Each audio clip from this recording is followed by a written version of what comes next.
Thanks so much for the invitation to talk at this workshop. This will be an introduction to lattices. You will hear about lattices, I guess, for most of the week. And what are lattices?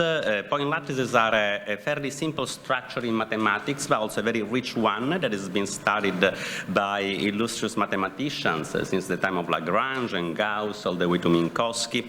And they serve as a role as a bridge between two different areas of mathematics, geometry and algebra and number theory. And in fact, the study of lattices was named the study of the geometry of numbers by Minkowski. Lattices have many applications in computer science and in cryptography in particular. So they've been used in cryptanalysis. For a long time, this was the traditional use of lattices in cryptography, but they have applications also in coding theory to design error-correcting codes for multi-antenna systems.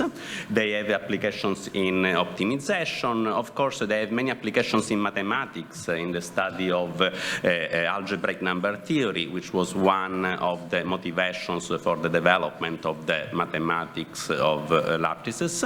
And in cryptography, during the last 25 years, so they've become the main, probably the most well-established tool for the design of post-quantum cryptography, which I will tell you about. Now, so in this talk, so I will give first a very brief introduction. So as Stefan said, I've been working on lattice cryptography since before it was fashionable. So in a sense, I'm the old guy here. So I'm the one that knows about the history, how we got here to this point. So I will have a couple of slides on that. But then there's a lot of ground to cover. So we will quickly move to the more technical things. And I structured the talk in two parts. A first part where we will focus on the more geometric aspects of lattice cryptography. So the nice thing about lattice cryptography is that you can describe and explain pretty much all the main ideas in a very simple mathematical setting where all you need from mathematics to understand what's going on is just basic linear algebra, a little more than that, so no fancy mathematics. And so using that, in that setting, I will introduce the lattice problems, the problems on random lattices. The cryptography relies in an intrinsic way on randomness and the hardness of solving problems on the average. Because when you pick a key for a cryptographic function at random, you want that your random key should be hard to break. It's not enough for cryptography to be hard to break in the worst case. So we'll introduce the families of random lattices which are used throughout all of lattice cryptography to get an understanding also of what makes these problems hard on average. So why makes them good, what makes them good for cryptography. Now, I will not give full proofs of anything in this talk, but I tried to at least highlight some proof sketches that give an idea of why we think that this is a good way to do cryptography. And then we'll move to cryptographic applications. And I will describe in this very simple geometric setting, just using integer numbers, linear algebra, and modular arithmetics, how you can build many very interesting cryptographic functions.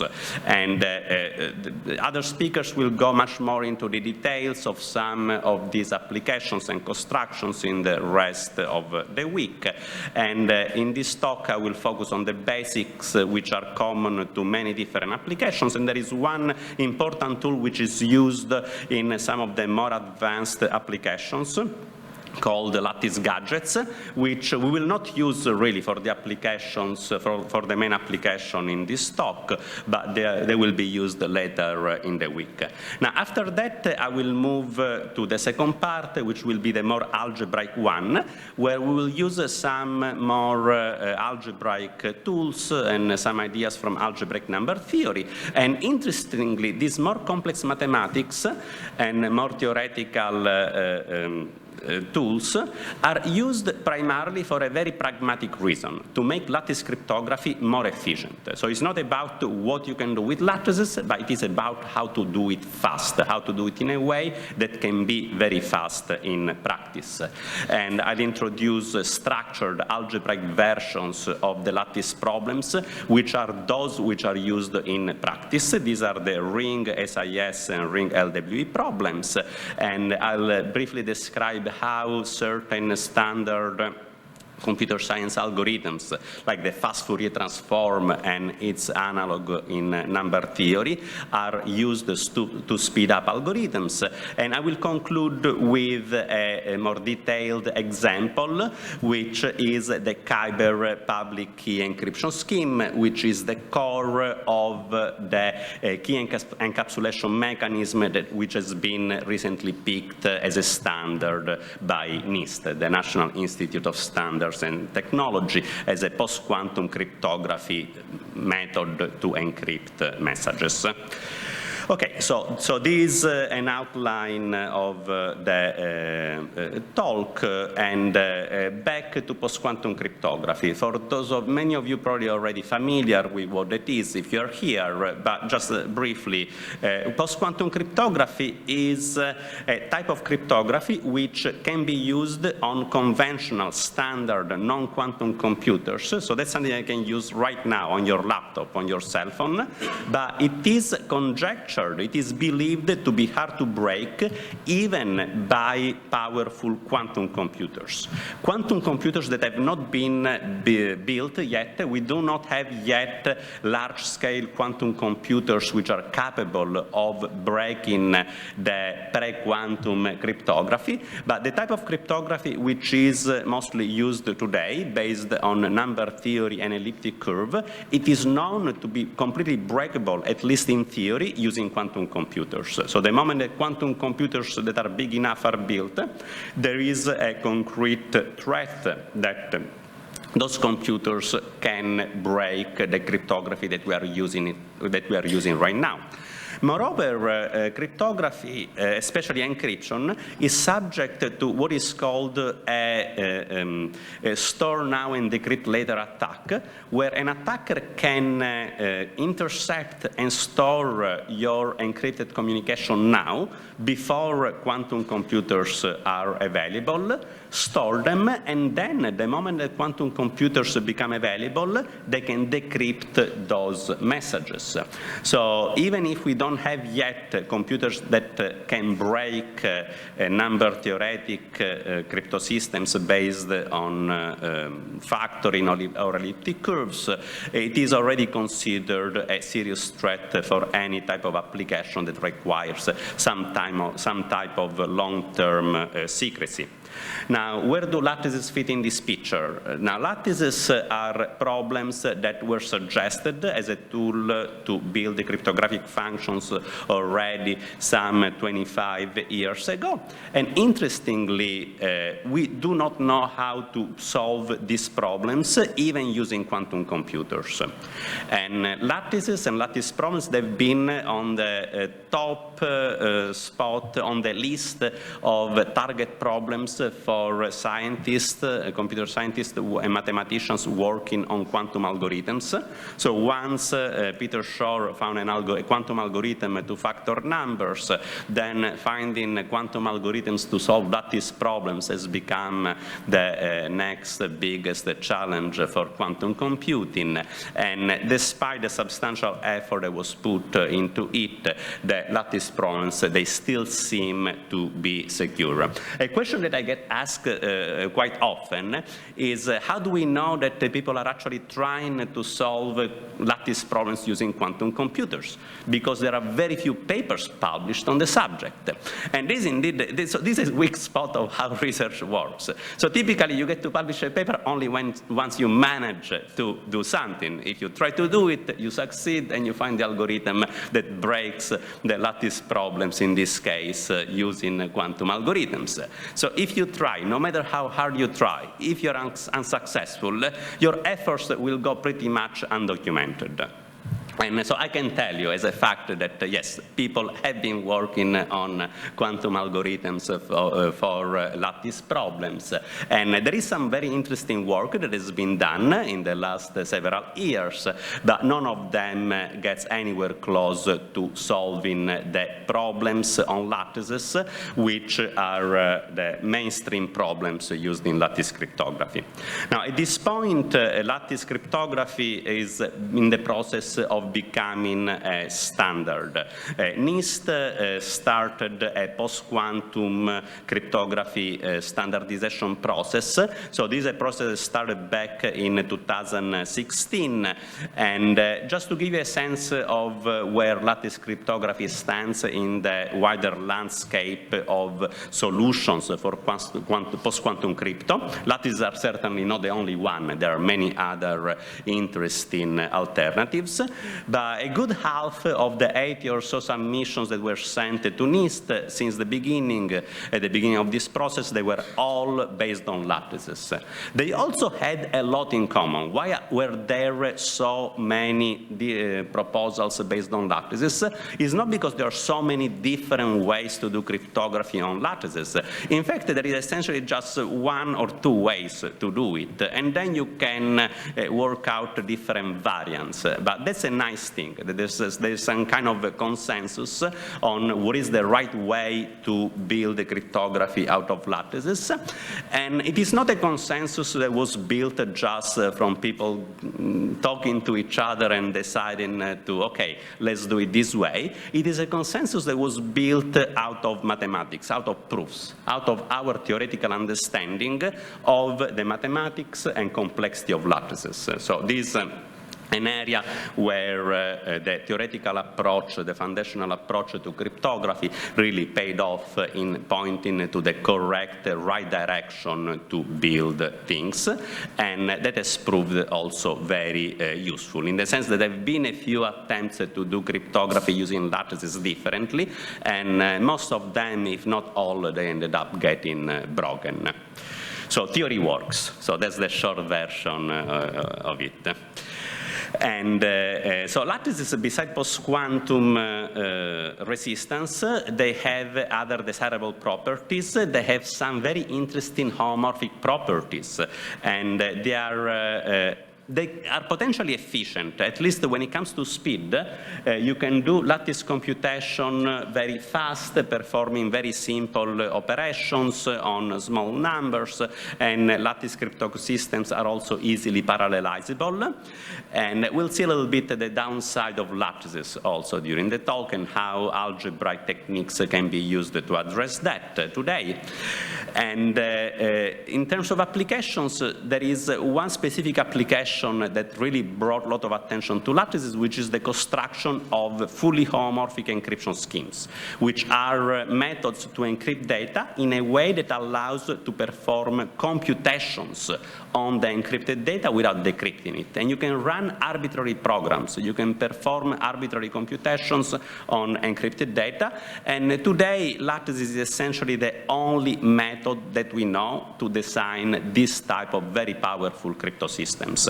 Now, in the course of this introduction to lattices, you will see all the tools which are needed to do that as well. I will not cover specifically fully homomorphic encryption. There will be more talks about that later today, but all the basic tools are will be explained this morning. Now, brief historical timeline. Lattices in cryptography, typically we date the start of use, the start of the use of lattices in cryptography with the discovery or invention of the famous LLL algorithm by Lenstra and Lovász. That is an algorithm to solve the main problems on lattices, at least in an approximate way. And the approximation is something that may look very weak. It approximates lattice problems within an exponential approximation factor. But still it is highly non-trivial, and it proved to be extremely useful to solve many other algorithmic problems. And it was used, for example, to break a certain type of RSA crypto system and many other applications applications in cryptography outside of lattices. And so this is the start of the use of lattices in cryptography, but they were used almost exclusively for cryptanalysis, to break cryptographic functions. And the turning point happened in 1996, when ITAI came up with a theoretical proof that if you choose lattices in a certain way at random, in a very, very natural way that I will describe soon, then lattice problems are in a sense as hard as possible. So he could point out mathematically what is the best way to pick random lattices so that the resulting problem is hard, and therefore it can be a good source of hardness to be used in cryptography. Now, ITAI didn't design any fancy cryptographic application. All he could do with this first result was to build one-way functions, functions which are easy to compute but hard to invert. But already in this setting, it could point out to this type of refined average case hardness, which is fundamental in cryptography. And around the same time, there was also, shortly after that, there was a public key encryption scheme proposed by ITAI and WORK. There was also a practical proposal by Austin, Pfeiffer, and Silverman that proposed the N-true crypto system. And, but both solutions, for different reasons, were not quite satisfactory. They didn't get a lot of attention. And the reason is that, on one hand, the ITAI WORK crypto system was quite impractical. It was a theoretical way to build public key encryption, but it didn't look attractive in practice. On the other hand, it had the same type of provable hardness guarantees as ITAI's one-way function. So it looked like a good theoretical solution to the problem. On the other hand, the N-true crypto system was a concrete proposal. It seemed to be efficient in practice, but there was no way to connect it to ITAI's theory. So there was no way to justify mathematically that the system was secure. And for this reason, it was looked at with a lot of suspicion by cryptographers and mathematicians at the time, because at that point, lattices were used primarily to break crypto systems. So in fact, when originally proposed, the N-true crypto system in 1996 didn't mention lattices. Lattices, I think, are mentioned in 1998 when they first published the paper, but the connection with lattices was first made by people using lattices to break the N-true crypto system rather than establishing the security of the system. Now, interestingly, the way that N-true uses lattices and the way they get efficiency is very close to the way we build efficient lattice cryptography today, but in a way that is closely connected to the random class of lattices first introduced by ITAI. Now, the move toward a more practical and still probably secure version of lattice cryptography. So a first step in that direction was taken by myself in 2002, long time ago. Doesn't feel that long time to me, when I first showed that it is possible to prove the type of hardness that ITAI established for general lattices. It was possible to establish that type of result also for certain type of structural lattices that can make lattice cryptography much more efficient. And that's very close to how we use lattices today in practice.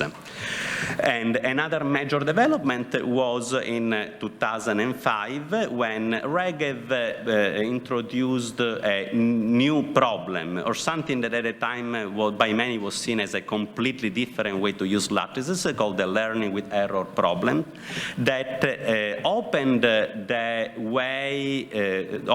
door to using lattices to build a much wider range of cryptographic functions. Now, one of the things I want to explain in this talk is also the relation between this learning with error problem, that is probably the most popular problem that is used today as a starting point to build the cryptographic functions, and the ITAI type of cryptographic constructions based on the SIA SIS short integer solution problem. And we'll see that in some sense they are the same problem, just with different parameters. So they are much closer to each other than what it may look like if you simply read papers in lattice cryptography, especially those that take the learning with error as a starting point. And this is important because the short integer solution problem has its own wide range of applications. For example, for digital signature schemes or zero knowledge proof systems, you can really go a long way with this short integer solution problem, which in a sense is even simpler than learning with errors. And okay, so today lattice cryptography is in the process of being standardized. So all of this is mostly important for historical reasons. So let's get to the meat of the talk, and let's start with the geometry. Now, so there will be a break. So they gave me generous 3 hours of lecturing about lattices, and I like to talk, so I'm happy I got these bits. So there will be half an hour there will be half an hour break in between. So there will not be, originally I wanted to do that between part 1 and part 2, but there is a lot to cover in part 1, and in some sense, what you do in part 2, how do you do things more efficiently? You do them exactly in the same way by using structured lattices. So in some sense, everything we'll do in part 1 will be relevant to part 2. So the break will be most probably somewhere toward the end of part 1. Now, if you have any questions about anything during the talk, feel free to interrupt me anytime. I'm not sure if that may not work very well with the recording, but I'm happy to take questions anytime. Okay, so for the first part, we'll first look at the basic mathematics of lattices. So for all of you from mathematics, they will probably be boring. This will be just elementary school level mathematics.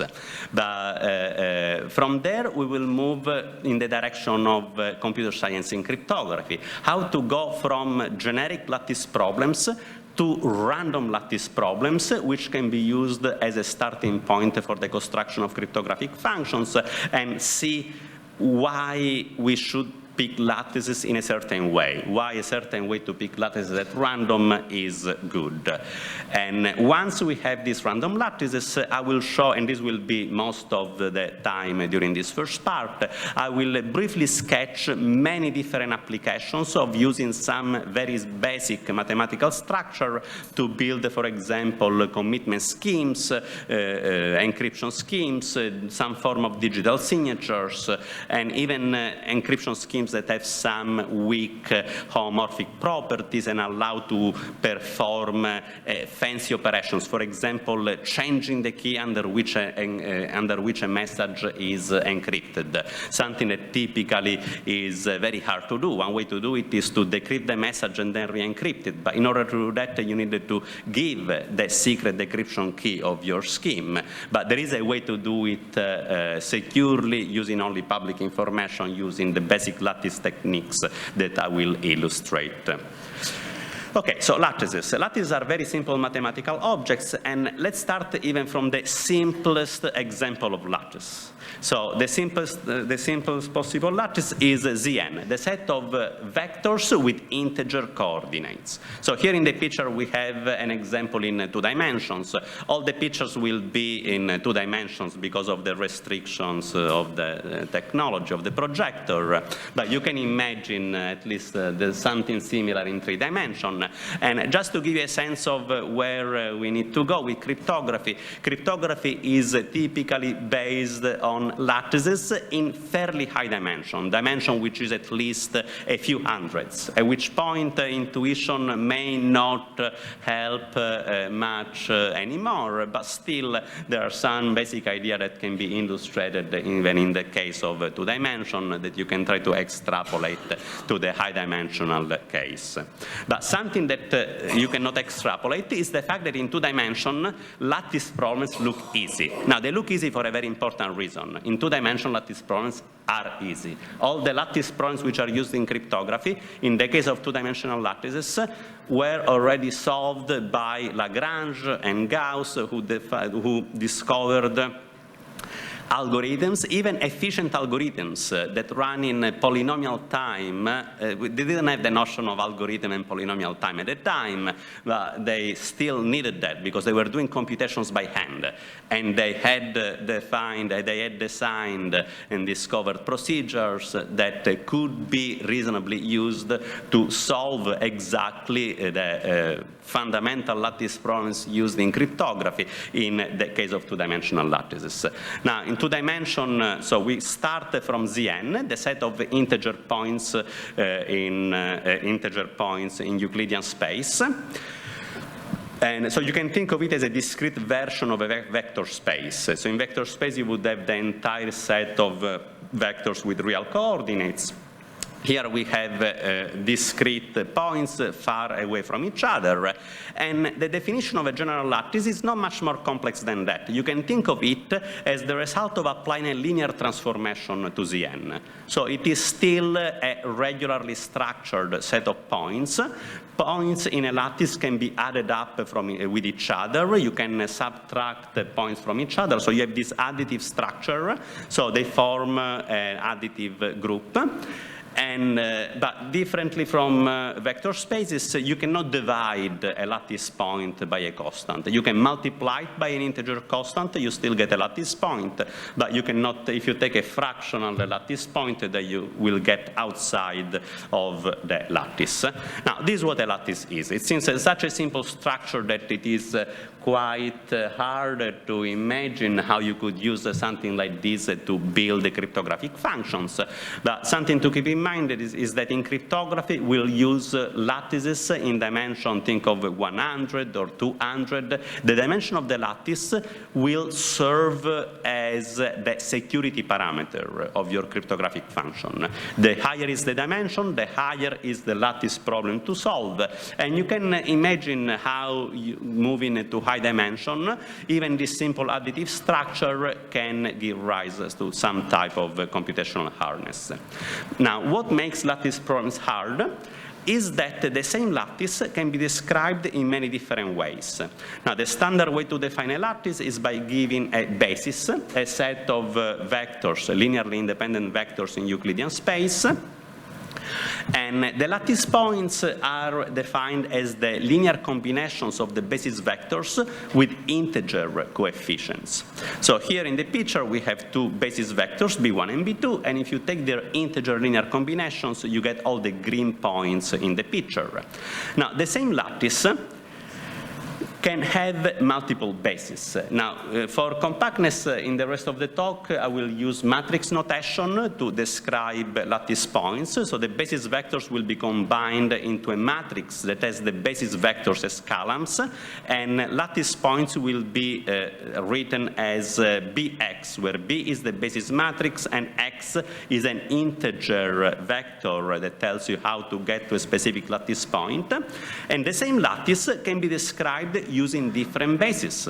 And some bases are better or worse than others. For example, these other bases, C1 and C2, it defines the same set of lattice points. However, it is a skewed basis. It is a basis made by longer vectors, and the angle between the basis vectors is small. So it is a basis that makes it hard to solve lattice problems. For example, if you wanted to round a point in space to a nearby lattice point, if you run it using this C basis, you will get something that typically is not that close to the starting point. So you will get a point that can be anywhere in this long skewed parallelepiped defined by the basis vectors.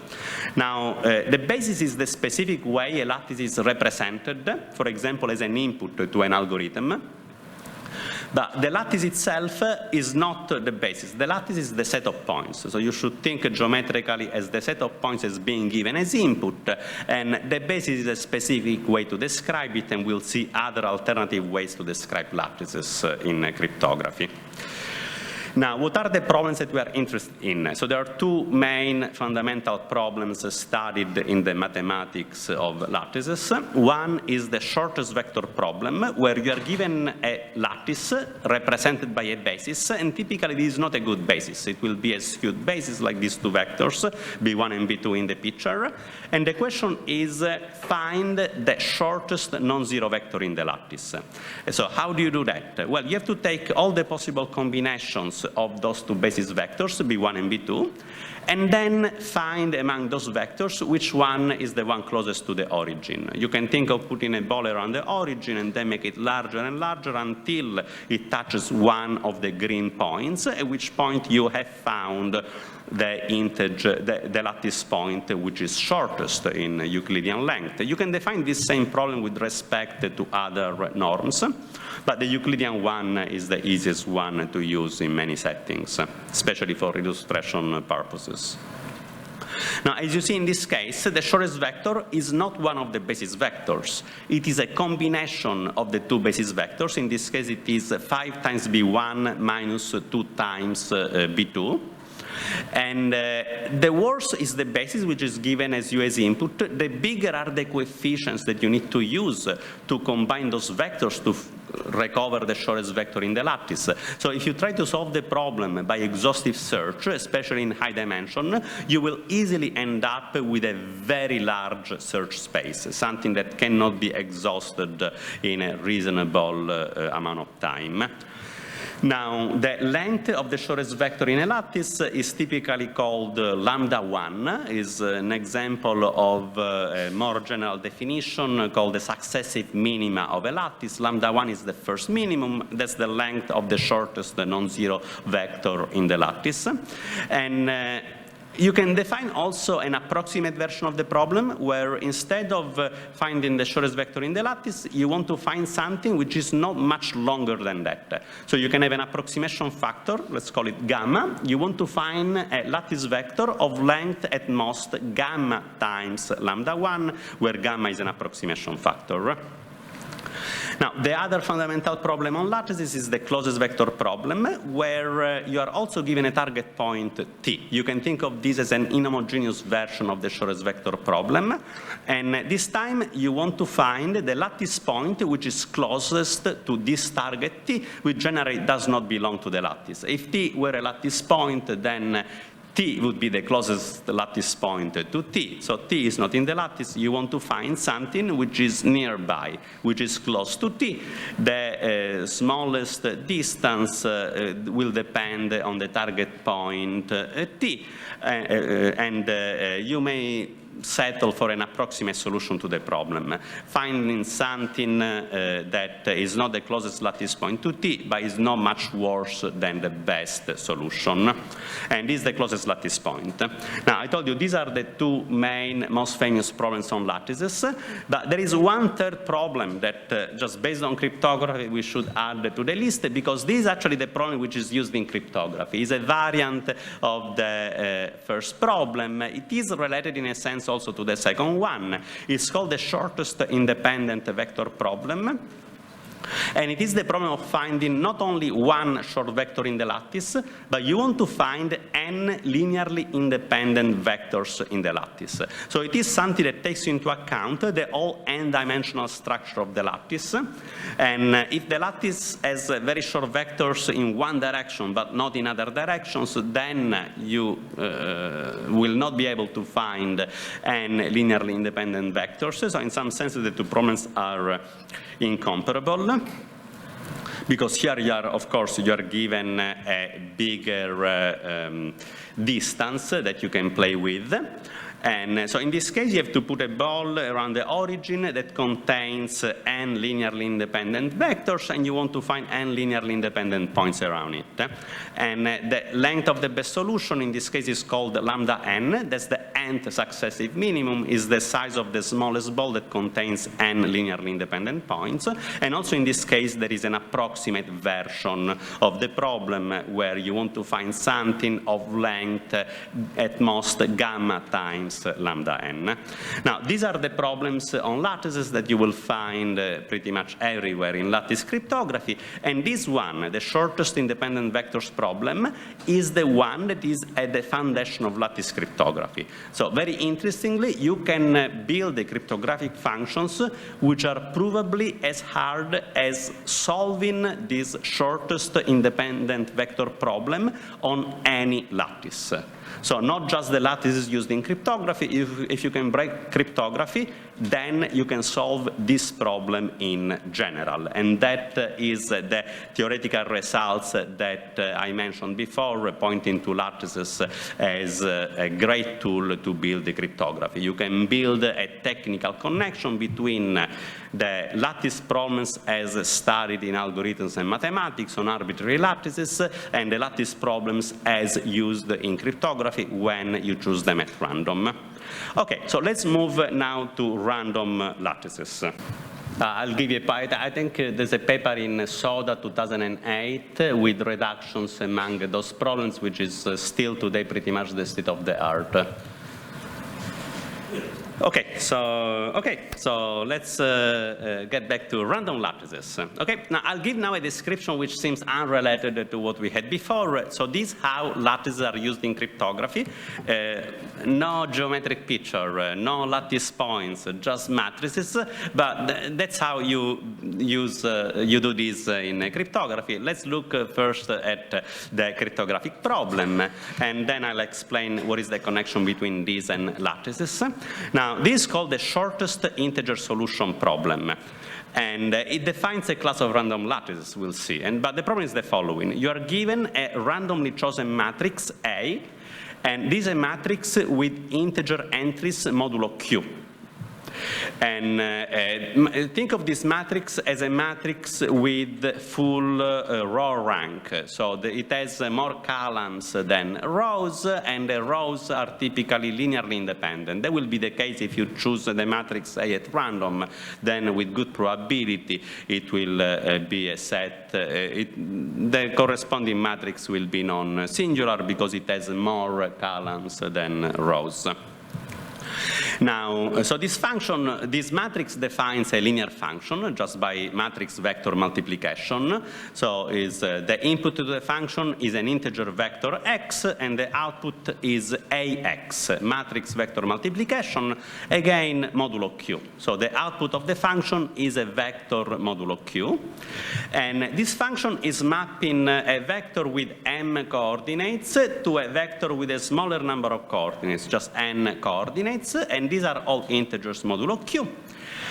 And so this function defines a lattice in a pretty natural way. So the lattice associated to this matrix is the kernel of this function, is the set of integer vectors which are mapped to 0 modulo q. So it's the set of solutions to the system of linear equations ax equals 0 modulo q.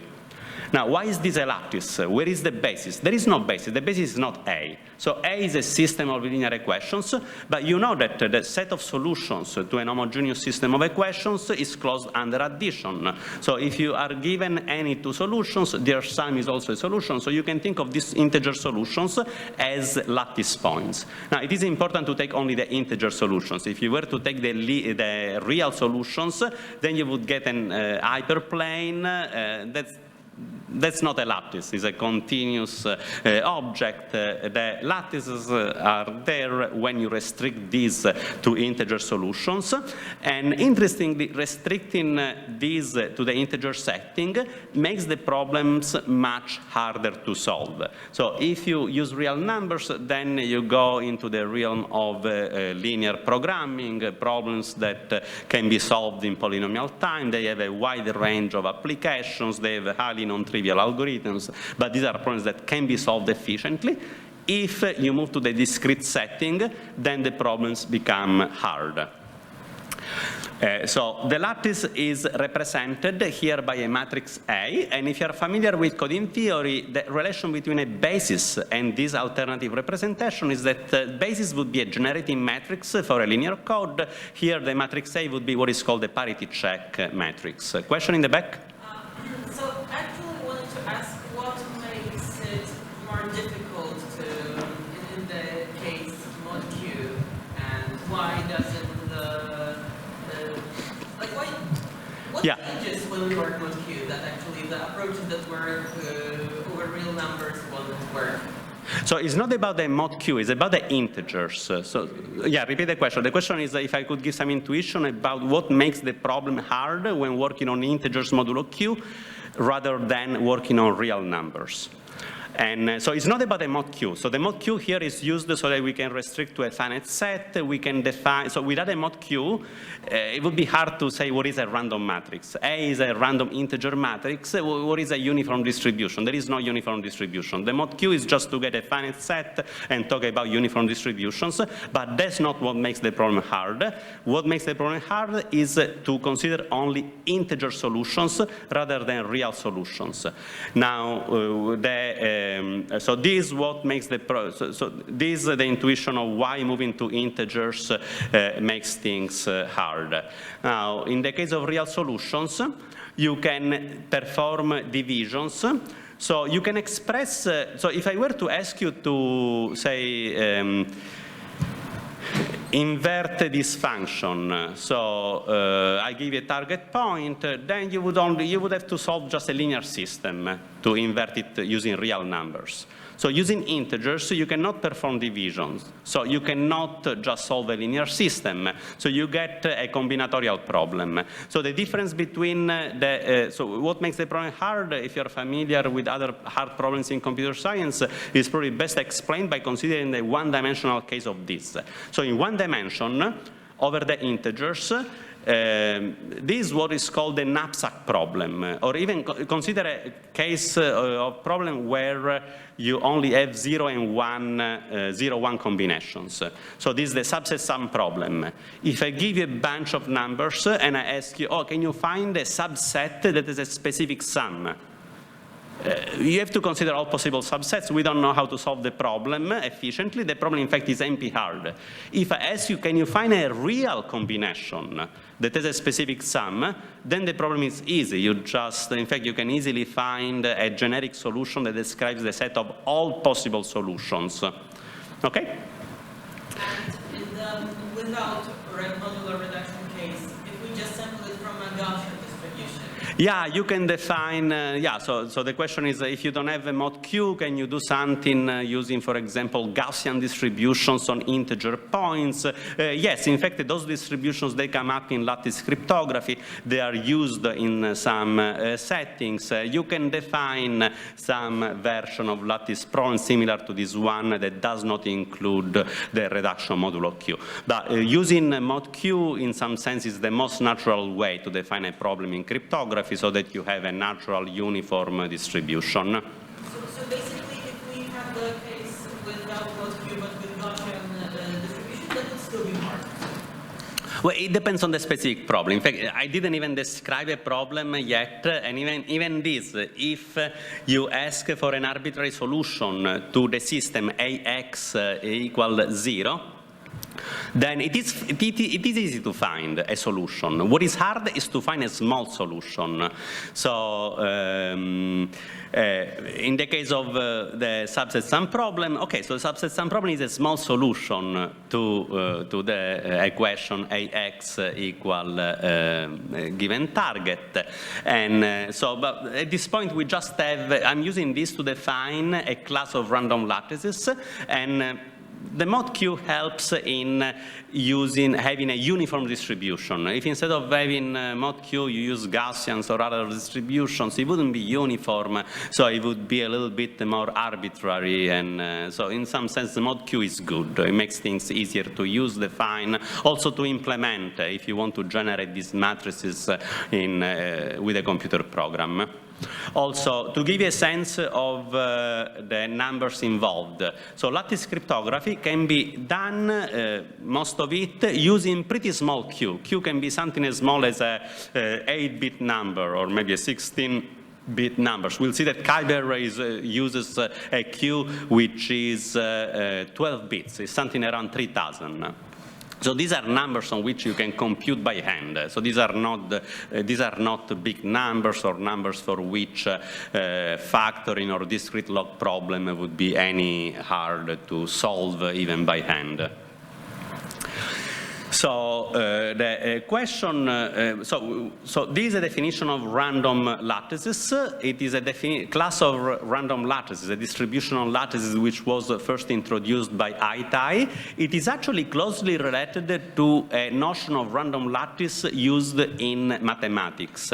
So in mathematics, in topology, you can define a natural class of lattices which are invariant in a certain sense from measure theory. You have a natural Haar distribution, and it is possible to show that when you pick a lattice this way, so what you get is you don't get every possible lattice. Lattices can use basis vectors with arbitrary real coordinates, but so if you pick integer lattices in this way, you will get a distribution which is uniform in a sense within this natural notion of random lattice in mathematics. They are equidistributed in that sense. So it is something that is also nice mathematically. Now the question is, so is this a good class of lattice for cryptography? So are these problems, are lattice problems, like the shortest vector problem or closest vector problem, hard to solve on lattices when the lattice is picked at random in this way? For example, if you were to pick a lattice, so there was a suggestion to pick the lattice using Gaussian distributions. If you were to define the lattice using a generating matrix, you pick the basis vectors, and you pick the basis vectors using integer points with Gaussian distribution. Then it is easy to show that with high probability, the basis vectors are already pretty close to being shortest. So they will be close to orthogonal, approximately orthogonal on average, and that's a natural distribution of lattices, but it's not one that makes lattice problem hard. So are problems hard when you pick the lattice in this way by picking a uniformly random parity check matrix, and what makes them hard, and how can you use these random lattices in cryptography? So these are the questions that we want to answer. Now, let's first see at how you can get some very simple cryptographic function and what type of numbers you need for this problem to get certain type of properties potentially useful in cryptography. Now, consider the simple setting where the input is restricted to be a 0-1 vector with 0-1 coordinates, which is short. I mean, the infinity norm is as short as possible. If you take the Euclidean norm, we'll have a length which is the square root of m at most. And so if you restrict this linear function to a domain which is made only of 0-1 vectors, you get a function that maps m input bits to n numbers modulo q. So the output will have n log q bits. Now, you can take a fairly small q. For example, you could set the q to be n squared. That means that the numbers modulo q, they take only 2 log n bits. So these are fairly small numbers. And the output, you can set it to 2n log q, so something of the type n log n. So the number of columns is roughly a log n factor bigger than the number of rows. And for concreteness, let's set n equal to 256, which is a typical value for cryptography, and q 16-bit numbers. Let me be generous here. Let's take a number that is even for cryptography moderately large, for lattice-based cryptography. You can set m, according to this formula, to 8,000 or so. It is a power of 2, the number we have here. So you have a function that maps 8,000 bits to 4,000 bits. So it is a function that is compressing the input. Now, this function will naturally have collisions. There will be different 0, 1 inputs which are mapped to the same output. And if you have two such 0, 1 vectors, x and y, you have ax equal to ay. Now, if you take the difference between x and y, you will have a short vector, a vector with 0, 1, minus 1 coordinates, which is mapped to 0. And it is a non-zero vector because x and y are different. So if you set the parameters in this way, then you are certain that a short vector in the lattice exists. There exists a vector with 0, 1, minus 1 coordinates, which belongs to the lattice. This vector is short, you know it exists, you can prove it exists. Still, if I give you the matrix A and I ask you to find it, then it's not clear how to find it. It's not a problem for which we know any good algorithm. And in fact, you can show that in the worst case, the problem is NP-hard.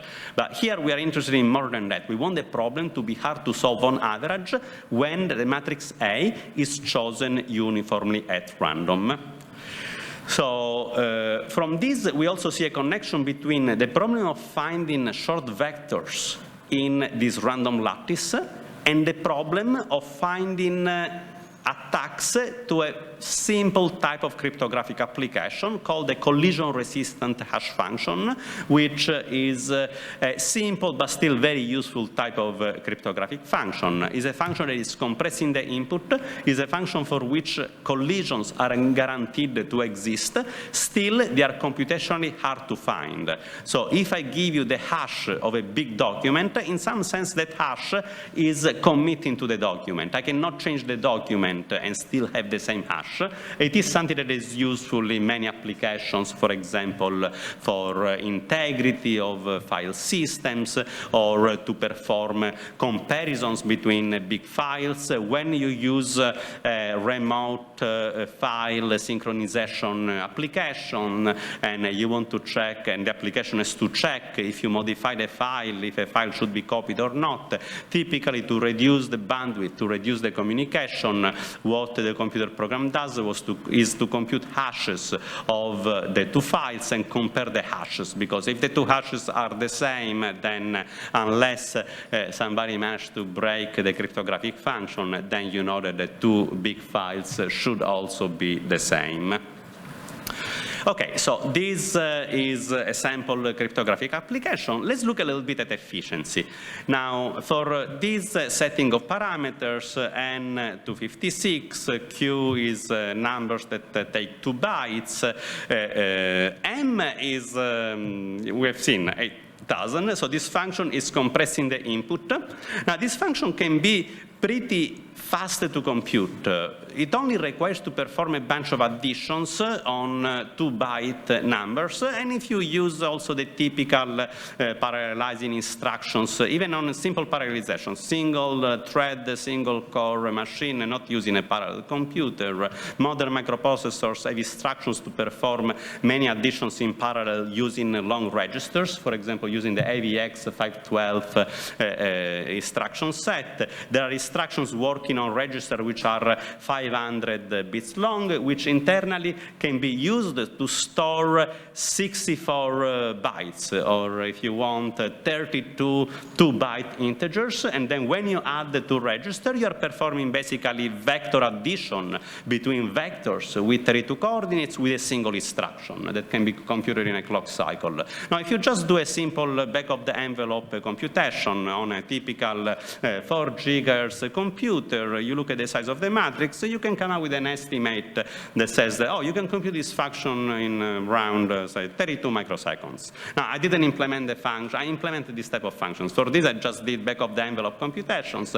But the function is simple enough that if you were to implement it, you're likely to get something pretty close to the theoretical estimate of the running time. So it's very fast to compute. However, if you look at the storage, how space does it take to store this matrix A? you will see that it is 4 megabytes for something that, after all, is pretty simple.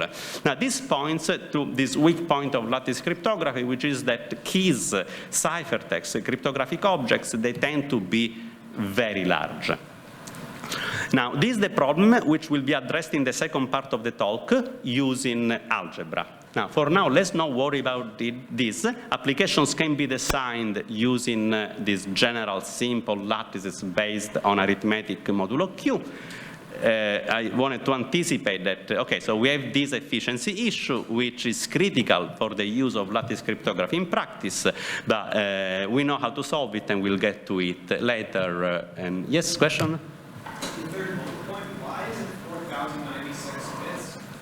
Why is it not 4,000? Because I did a computation on a piece of paper without using a calculator, and there's a chance that I got it wrong. So if you think it's wrong, you may be right.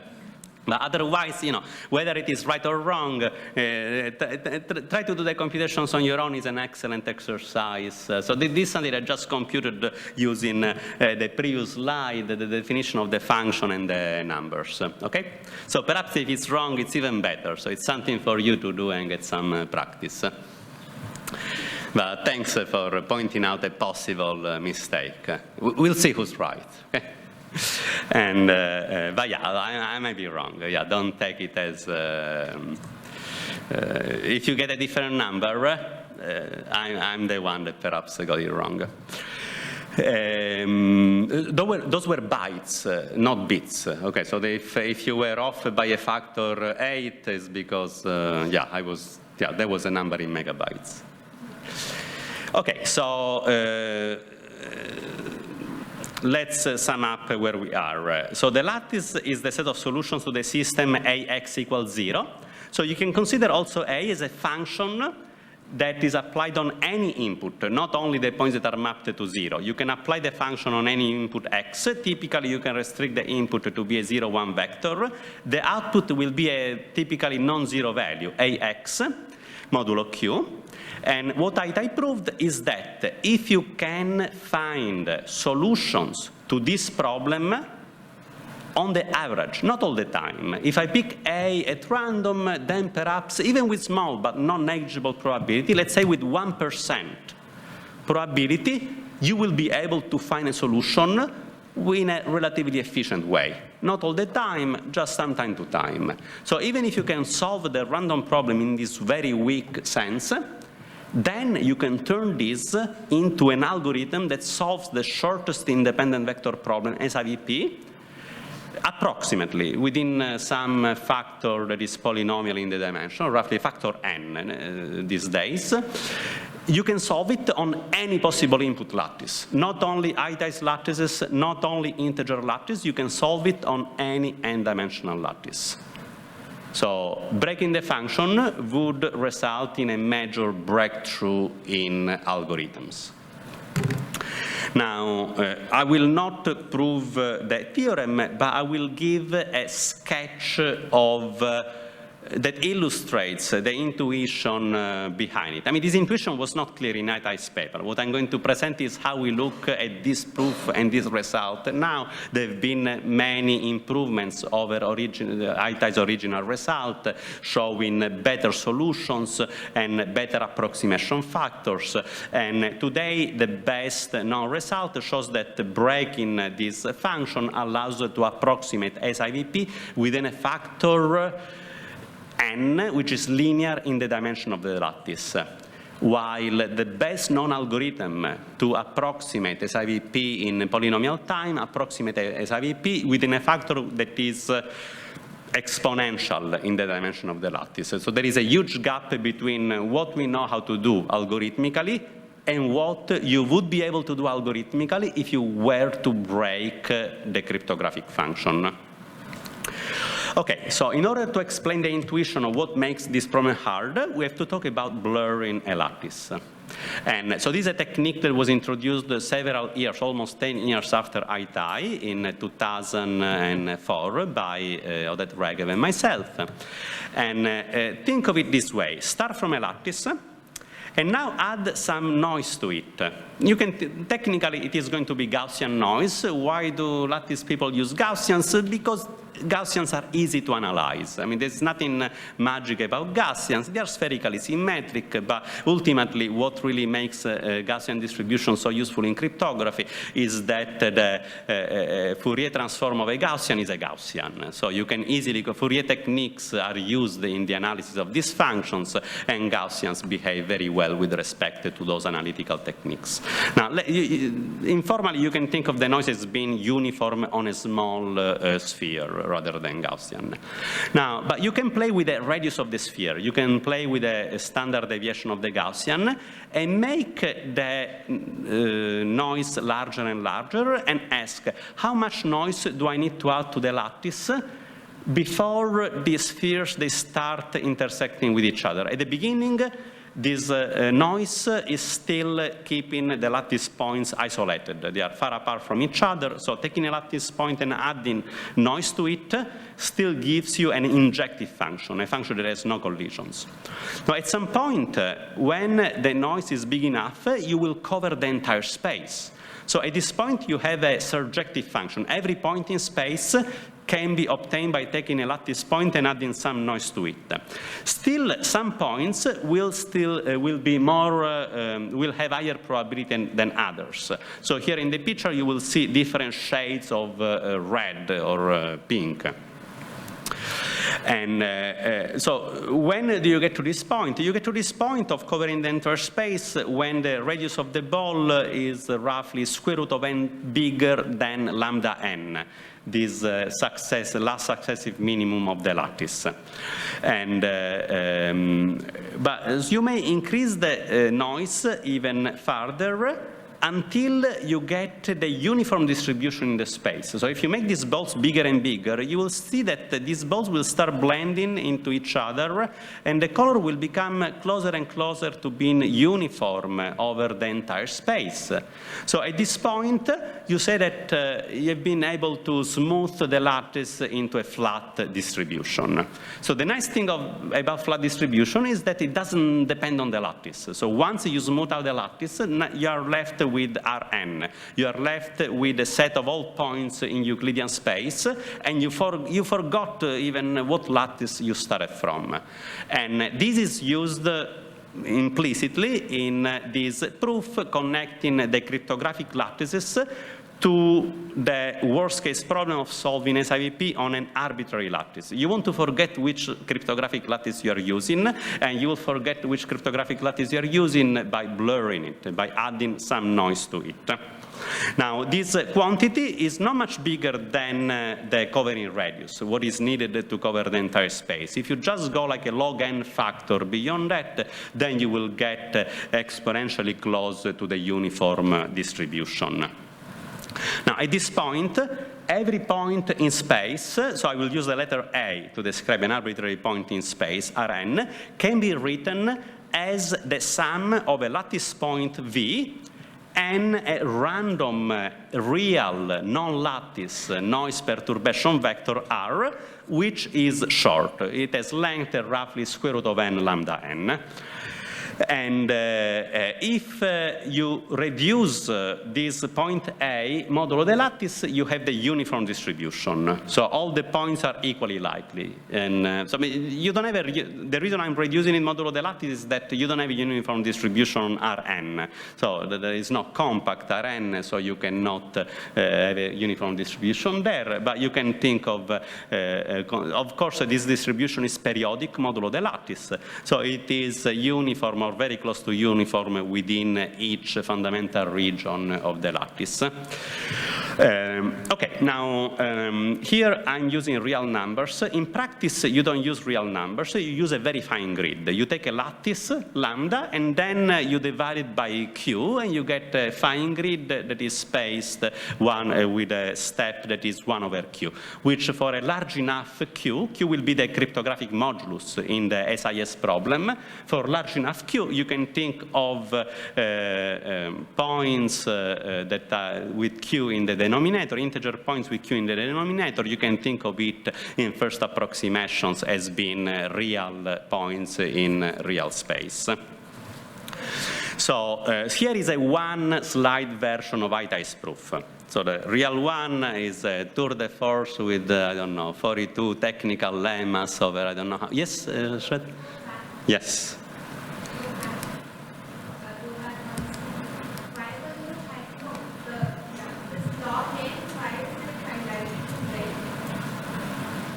Sorry, I couldn't.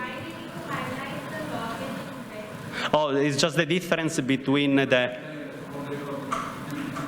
Yeah, so the question is, why did I highlight log n in red?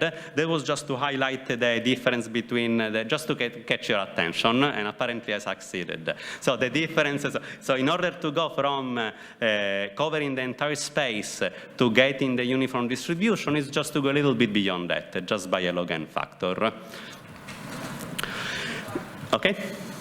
So, and we call this the smoothing parameter of the lattice. So how much noise you need to add to get a uniform distribution.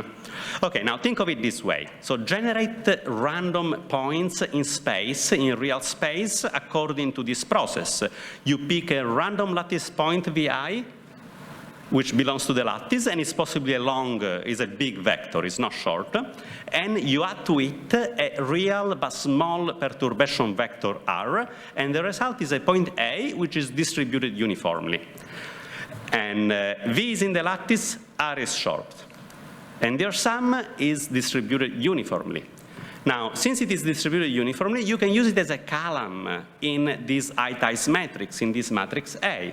You pick m such samples and you combine them into a matrix. Now, here we have real numbers. In practice, these are actually integer vectors divided by q, so that you can work. If you scale it by a factor q, then you get integers, and if you solve a system modulo q, you get 0, and so on. So here I'm being informed. Now, we know that when you use integer numbers, mod q, and so on, this function is compressing the input. Solutions are guaranteed to exist. So let's see what happens when you find a solution to this system of equations. Let's say that you found a 0, 1, minus 1 vector, z, such that the sum of ai, zi is equal to 0. Over the reals. There is no mod q. Okay, so mod q comes in when you discretize it. Now, what is this good for? Well, you find a combination of these uniformly random columns that apparently have nothing to do with the original lattice. They are uniformly distributed, but their sum is equal to 0. But you know that each of these I is the sum of a lattice vector and a perturbation vector. So you know that the sum of Vi plus Ri times Zi is equal to 0. So let's rearrange the terms. Let's put all the Vi's on one side, all the Ri's on the other one. Now, at this point, you were able to write the same vector into different ways. You know that the combination of the Vi's is equal to the combination of the Ri's, because their sum is equal to 0, or their difference is equal to 0. And notice, on the left, the combination of the Vi's is a lattice vector, because it is a combination of lattice vectors, Vi, with integer coefficients, with 0, 1, minus 1 coefficients. Z is 0, 1, minus 1. So on the left, we have a lattice vector. What do we have on the right? On the right, we don't have something that is necessarily a lattice vector, because the Ri's do not belong to the lattice. However, on the right, we know we have something short, because the Ri's are short vectors, and the Zi's are 0, 1, minus 1, are small numbers. And so on the left, we have a lattice vector. On the right, we have a short vector, and these two are equal. So we found a short lattice vector. And this is the proof. I mean, it's not a proof, but it's a sketch of the idea behind the proof. Yes? What is the purpose of the mod Q? So the purpose of the mod Q here is sort of hidden. Now, but if you think about it, if you were to use real numbers, collisions would not exist. I mean, so it's not a compressing function. It is a function mapping 0, 1 vectors to real numbers. So there are many more real numbers than 0, 1 integer vectors. One is countable, the other one is not. So you wouldn't even be able that a solution exists. So in order to turn this into a proof, you need to move from the real numbers to integers to a fine grid. You can think of the grid as being Z over Q, which for very large Q allows to carry out this type of reasoning and analyze it formally. And still you are in a discrete setting. Both the domain and codomain of the function, they are countable, and you can set up the parameters in a way that the domain is bigger than the codomain, so collisions are guaranteed to exist, and there exists a solution. So you do need to do that to turn this into a proof, okay? So the question was, what is the purpose of the mod Q? Because it seems like that I proved it without using the mod Q. Well, I proved it because the proof is wrong without the mod Q, and Z does not exist without the mod Q. You won't be able to find a collision. Okay, so now you understand what makes lattice problems hard. So it's, of course, there is more than just one slide in the actual proof, but I think that all the important ideas are here. So the intuition of why this is a good distribution on lattices is well captured by this very simple example. So we know how to pick lattices for cryptography. So what next? Let's do cryptography. So what can we do with it? So first, let me define this other problem. So this is the learning with errors problem, which is used in a very wide range of cryptographic applications. So it looks very similar. So this time we use a matrix A, which is kind of transposed. It has more rows than columns. We still use a linear function, A times X. Here, the input is usually called S. We think of it as a secret. And now inverting this function is easy. This is not a hard problem. It's a fully defined system of equations. You can just solve it. And even if the solution S is short, the solution is unique with high probability. You can find a solution using Gaussian elimination. And it will, if it's unique, if there is a short solution, you will find it. So in order to make this problem hard, we add some error to the output. So the function is AS plus E. So we take, so here A has the role of a generating matrix to generate lattice points. You can think of AS as being a point in a lattice. And now we add some error to it, E, and we get a point B, which does not belong to the lattice. And the problem is how to find the lattice point that you started from, how to find AS, or even the secret S. And so this is called the learning with error problem, and it's a problem that in this formulation was introduced by Regev in 2005. And he showed that also for this problem, if you can solve this problem on the average, so in the random case, then you can solve SIVP using quantum algorithms. So for some reason, in order to connect this to the complexity of lattice problems, quantum computing comes up as something useful for some very, very technical reason that I couldn't compress in one slide. It's something related to the quantum Fourier transform. So I mean, it can be very interesting, but yeah, so read the paper from Regev 2005. Also, while I-Type's proof has been improved a lot since the first proof in 1996, in the case of the learning with error problem, we already knew how to use lattices, we already knew what could be done, we already knew what to try to optimize. The best harness result for the learning with error problem these days is pretty much the one that Regev already had back then in 2005. So it showed that also this problem is hard. So what I want to show here is that these two problems, the learning with error and the short integer solution problem, are very closely related. So one first connection between the two clearly is that also this problem is using the same class of lattices. We are using integer lattices modulo Q, and here they are picked using a random generating matrix. Before they were picked using a random parity check matrix, but it is possible to show that for the type of parameters used in cryptography, you get essentially the same distribution. In both cases, A is going to be a non-singular matrix, and it is possible to show that it is the same problem, the same class of lattices. But the difference is that in ITI's case, the underlying problem was to find a short vector in a lattice, something like SVP, the shortest vector problem. Here we are solving we want to solve something that is closer to the closest vector problem. We are given a target point, and we want to find a lattice point close to it. So there are two different problems, but closely related problems on essentially the same class of lattices.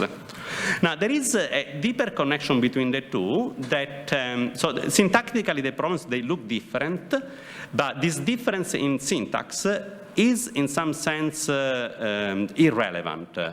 And you can think of the learning with error problem as the SIS problem, but with different parameters, with smaller input vectors. And that's what I wanted to illustrate. So the connection is best explained by using called the Hermite normal form. So the idea is that if I give you a matrix A, then by performing elementary raw integer operations and permuting the columns, you can always transform it in a way that it contains the identity matrix up front. So you can find a non-singular unimodular matrix U such that UA is equal to I, the identity matrix, followed by a typically random matrix H. Now, in some sense, you can assume without loss of generality that the matrix A used in ITI's function has this structure. It has the identity matrix as the first n columns. One of the reasons I want to describe this is because this is often used as an optimization in cryptographic functions. So it's not only useful to connect the two problems, and we'll see how it is used essentially behind the way encryption is done in the Kyber crypto system. So this is called the Hermite normal form of A. And the observation is that putting A in Hermite normal form doesn't change the complexity of solving the lattice problem. The reason is that solving the system UAX equal to 0 is the same as solving AX equal to 0, because U is an invertible matrix, so the two systems have exactly the same set of solutions. So the lattice doesn't change, they are just two different ways to provide the input. Moreover, this Hermite normal form can be easily computed efficiently in polynomial time. So even from a computational perspective, this is a change that doesn't make any difference computationally. The problem has the same hardness.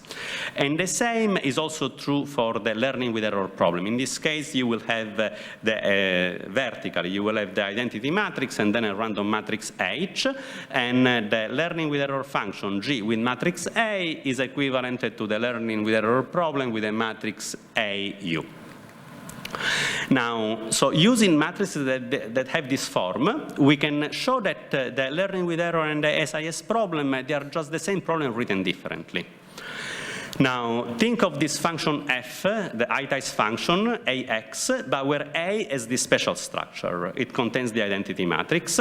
And do the same also for the learning with error problem, AS plus E, where A is the special structure. Here in the first case, I'm putting also a minus sign just for technical reasons, just to really get an exact match between the two functions. So in one case, I use a matrix of the form I minus H.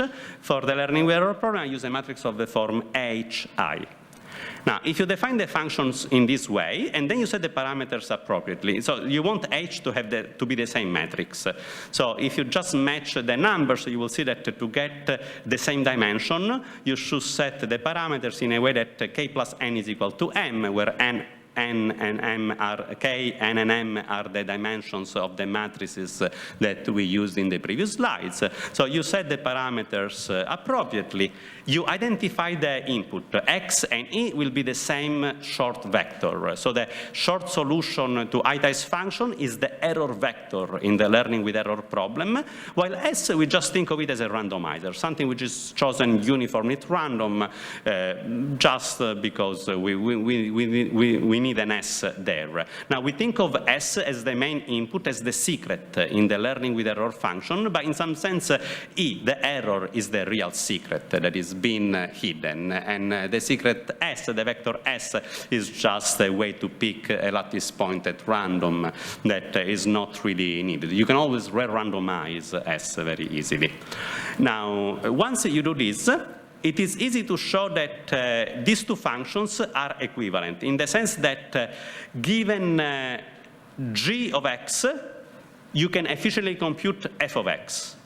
And how do you do that? Well, if I give you g of sx for some random s, you just expand it using matrix notation, also apply the function h to it. So we get a problem of this form. We have I minus h times his plus x. If you just do the products, you will see that the s parts will cancel out, and you're left only with the second part, which is ia minus h times x, which is exactly the f function. So given g of x, we computed f of x. And similarly, it is also possible to go in the other direction. Given f of x, you can compute g of x. So the SIS and LWE problems, in a sense, are different ways to write the same function, which correspond what in coding theory is the generating matrix version of the decoding problem and the parity check syndrome decoding version of the decoding problem. So this is something that is very standard in coding theory. Perhaps it was not as standard in the case of lattices. So at first, the two problems seem to be very different. Often, Regev is credited to introducing this new problem, but I think that's a fundamental misunderstanding of the real contribution of the work. The real hard, ingenious part of the work was to establish the connection with quantum computing and the hardness of the problem. But the difference, there is a difference. I'm not saying that the two problems are equivalent.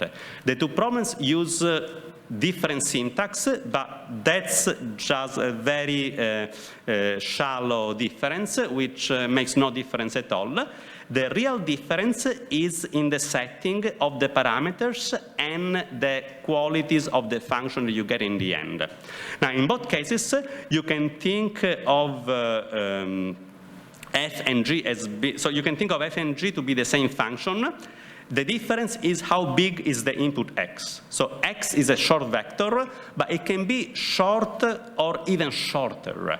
And what Regev showed is that even if you take x extremely short, then the function is still hard. And why do we use different syntax in lattice cryptography? Because traditionally, SIS is typically the formulation used when the input is short but large enough to make the function surjective and compressing. So you get a function that is compressing the input, while the LWE syntax is typically used when the input x, the error, is so small that the function is injective. So you do get very different functions, but the difference is not in the syntax of the problem, but it is on the property of the function, whether you are using this function in a parameter regime where the function is surjective or injective. Now, the proof techniques behind the connection between the cryptographic problem and lattice is also very different. Regev had to use this very ingenious proof involving quantum computation. There are some classical versions of that proof now, but still there is a quantum core in the original result. And but in some sense, you can use the SIS formulation also for the LWE applications, and this is actually done in some applications. And especially when using the Hermite normal form is something that you see done in some of the papers, because sometimes it can be more convenient. Now, here is a graphical illustration of the difference between the two problems. Now, the function is that of taking a lattice point, adding some error to it, and then reducing the result modulo the lattice. So you can think of the function this way in both cases. In one case, it's done by computing, by applying the parity check matrix. In the other case, it's done by adding some error to a lattice point. And when the input is small enough, this function is injective. So every possible red point in the input will be mapped to a different point in the output. And this happens when the error is smaller than the minimum distance of the lattice divided by 2. And you get an injective function. This corresponds to LWE. Now, if you make the input larger and larger, then the function is not injective anymore. And when it is big enough that the output of the function is essentially uniform, then you get the SIS problem. So LWE and SIS are essentially these two extreme cases of parameters for this function.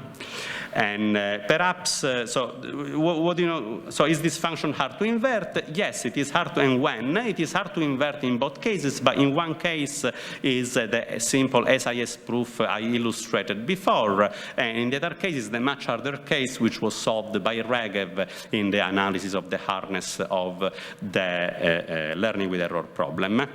Okay, now, so we are closer to the break. So I have 5 minutes before the break. Let me illustrate, just as a warm-up, a very simple application of the SIS problem, and then we'll move to more applications and then how to implement them efficiently in the second half after the break. I mean, one first application, we already saw it, collision-resistant hashing. Okay, good. You can do collision-resistant hashing. What else can you do? Now, we have seen that this SIS problem has also the property of being regular, where regular means it maps the input to a very close to uniform output. So when you compute for a random A and you fix A, think of A as fixed, even if it's chosen at random, but it is used many times. So you will reuse the same A over and over.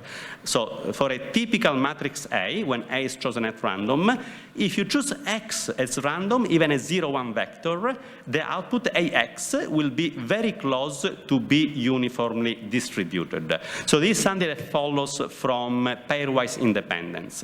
So when you pick two different inputs, X1 and X2, and you apply a random A to them, they will behave essentially as two random independent points. So the chances of them being mapped to the same output is small, and the fact that the function is compressing is something that, using something called the leftover hash lemma, shows that the output of the function will be close to uniform. Now, why is this useful? It is useful because you can use this to build commitment schemes, not just hash functions that are uniquely identifying the input. You can build a way to produce a compressed version of the input which does not reveal any information about the input, and still it is binding. You cannot change the input, even if you didn't give any information about it. And the way you do this is by choosing not one, but two random matrices, A1 and A2. You can think of it as a bigger matrix that concatenates the two. So it's just a larger parameter M. But by picking two random matrices, A1 and A2, you can divide the input in two vectors. M01 vector, which is used as a message, and the second part of the input, R, which is also a 01 vector, which is used as a randomizer. Now, how do you commit to a message M? You compute AX, where A is the matrix A1, A2, and X is the vector MR. And this will be just A1M plus A2R. It's just the sum of two instances of this SIS function. And we know that this function does not give any information about M. And the reason is that even if you look only at the second part, A2R, since the SIS function is regular, A2R is almost uniform. So it will completely mask, or almost completely mask, the input in a strong statistical sense. So A2R is close to the uniform distribution. So A2R plus any function of the message does not give any information about the message. So you get a secrecy property. At the same time, you get a binding property. Even if you are not giving any information about the input, you are committing to it.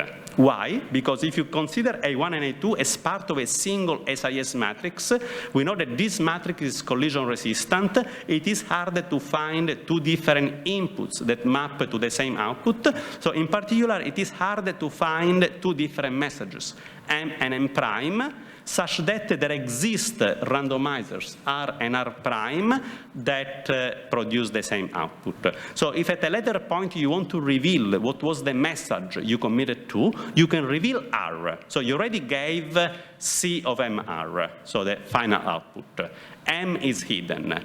When you want to show that, M was, for example, a bid to an auction, to an electronic auction, you want to show that the message was a certain value M, you can reveal R. You say that, this is the R that I used when computing the commitment. The verifier can check that MR are mapped to the value that you transmitted earlier, which didn't reveal any message, any information about the message. Still, if you were able to change your mind and give a different R prime and say that, the message that I committed to was not really M, it was M prime, you cannot do that. If you could do that, then you would have a collision to this collision-resistant hash function, and that's something that we know is computationally hard to find. Okay, so I had a second application of SIS, which I will skip just for brevity, and we'll take a break now. In the second part of the talk, we will move to applications of the LWE problem instead. Okay, time for a break, and I'm well. Maybe some short questions to Daniele? I'm happy to take questions also during the break.